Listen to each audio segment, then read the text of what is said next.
Rainmakers had just finished interviewing Tae Yoo of Cisco, and Judy Anderson of Heal Africa US came in. She heard the tail end of the interview, and while we were getting ready for the next interview to take place, Judy and Tae started talking.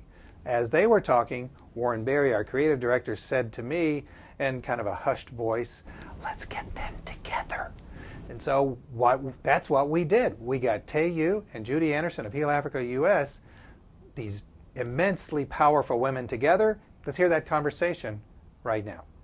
We've all been working in Africa, and not just our organizations, but also, you know, multiple NGOs, bilateral organizations, the governments. And I know there's a lot of progress that's been made, and we've seen some of the data. But for the Democratic Republic of Congo specifically, what would be the top 2 things that you think could be major levers in helping to accelerate some of the positive things that you're seeing? I would like to connect women to each other in the local level.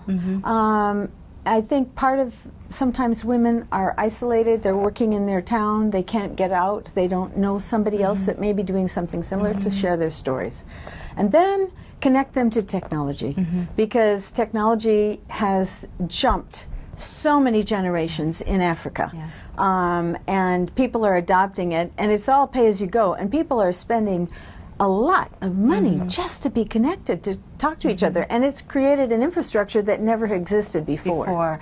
Yeah, and I think that that's the discussion that's going on now, and the UN Broadband Commission met earlier this week, and it was really talking about the importance of broadband. And I don't know about you, but I see broadband access as a critical component to the success of a country, and more importantly, the citizens of that country. And particularly for women, because they have so many jobs they're juggling, and they have the ability, if they can get access, to connect to each other, but also connect to like-minded communities outside their immediate communities, to learn from each other, create commerce, you know, be able to sell some of their products. Ideas about what things should look like, color. I mean, yes. I think that is huge, but people can't even conceive of that until they have access. Well, the area of the DRC that I've been working with in the last 12 years, the people that I'm working with, their biggest challenge, the women's biggest challenge, is peace. It's hard to plan. It's hard to invest when you plant a garden, and the militia, and it may be one of 30, comes through and takes your food before it's ready to harvest. So that's like the first one. Communication will help by just putting people in touch. No, people talk to each other. When I'm there and I'm going out to visit something with somebody, they get on their mobile phone to the town ahead and say, is it safe to go on the road? So that kind of thing. Cell phone technology is not available to every woman, but many of them have it, and it's even a safety issue. Yeah. What about learning, though? I mean, in terms of alternative forms of income, are there things that could be really beneficial? I mean, clearly farming and local agriculture is important, but are there some other things that, in terms of economic development, that would be important? Learning new ways of farming. Learning best practices, you mean, from other best practices. Seeing, I mean, Congo, in Eastern Congo, there aren't very many sources of information about anything. So people are used to having stories. People are used to going and visiting. People aren't as geared to learning something from an instrument. But I think they are just dying to get started, to get connected, and to really have their lives. I mean, again, it comes back down to peace. But once they have peace, even without peace, they are learning how to tailor, do more tailoring, learning to read, learning what their rights are, environmental protection, gender access to the law, even what the law is. What their rights are. They, you know, most women don't even know that they have any rights. So some of the work that we've been involved in is helping women and the men in the community understand what the law actually does provide in terms of right that they don't know about, and helping them discuss relating to their tribal customs, what their wisdom books, whether it's the Bible or the Quran, which are the basic books in this area of Eastern Congo, what their proverbs say, and then discuss, well, what's actually happening.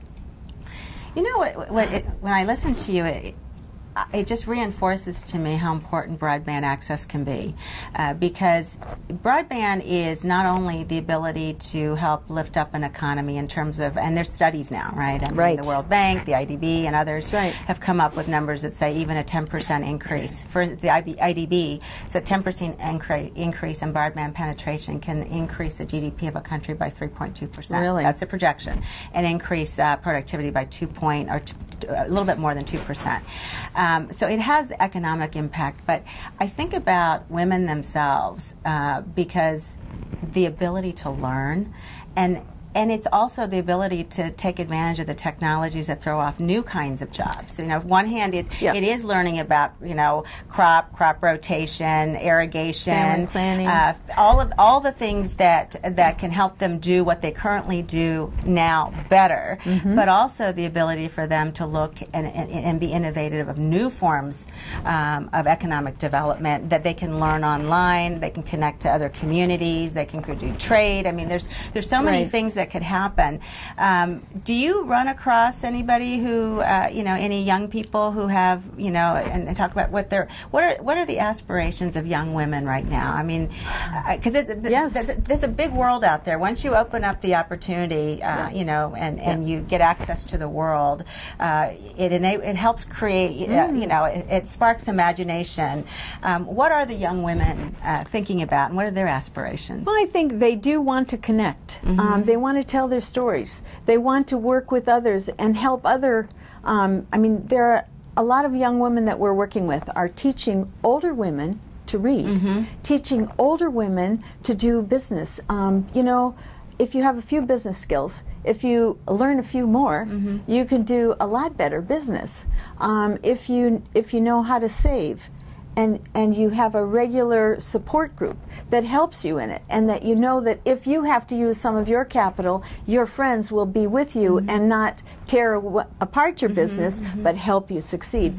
Those kinds of things are really important, and I think connecting women that way.